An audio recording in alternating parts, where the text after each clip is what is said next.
प्रधानमंत्री नरेंद्र मोदी के नेतृत्व में भारतीय अर्थव्यवस्था शानदार प्रदर्शन कर रही है। उनकी नीतियों का असर अर्थव्यवस्था के हर क्षेत्र में दिखाई दे रहा है। इसका परिणाम है कि जहां विश्व की विकसित अर्थव्यवस्थाएं आर्थिक मंदी का सामना कर रही हैं, वहीं भारतीय अर्थव्यवस्था इस मुश्किल वक्त में एक के बाद एक नए कीर्तिमान बना रही है। हाल ही में सरकार द्वारा जारी जीडीपी आंकड़ों के मुताबिक चालू वित्त वर्ष की दूसरी तिमाही में भारतीय अर्थव्यवस्था में 7.6% की जबरदस्त वृद्धि देखने को मिली। अर्थव्यवस्था लगातार 2 तिमाहियों में 7% से अधिक की दर से बढ़ी है। ये उन पूर्वानुमानों की सटीकता पर एक गंभीर सवाल उठाता है जो महामारी के बाद भारत के व्यापक आर्थिक लचीलेपन पर लगातार संदेह जता रहे थे। दूसरी तिमाही में विनिर्माण क्षेत्र की वृद्धि दर 13.9% रही, जबकि पहली तिमाही में यह 4.7% थी।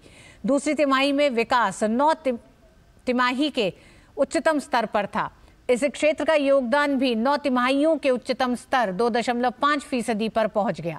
ये विनिर्माण क्षेत्र में तेजी का संकेत हो सकता है, जो स्थिर सरकारी पूंजीगत व्यय, पीएलआई योजना, एमएसएमई, उद्यम और श्रम दोनों में औपचारिकीकरण अभियान से लेकर कई नीतिगत पहलों की वजह से शुरू हुआ है। दूसरी तिमाही में मुनाफा प्रभावशाली ढंग से बढ़ा है, जो शीर्ष स्तर की वृद्धि को पीछे छोड़ रहा है।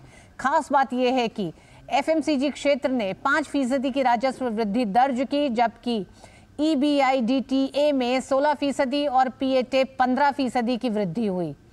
इससे ग्रामीण मांग और खपत में बदलाव के संकेत दिखाई पड़ते हैं। वर्ष 2022-23 में नई निवेश की घोषणाएं 37 लाख करोड़ रुपए के उच्चतम स्तर पर पहुंच गई, जबकि निजी क्षेत्र की बढ़ती भागीदारी के साथ प्रोजेक्ट्स टुडे के मुताबिक 2021-22 में ये 20 लाख करोड़ रुपए थी।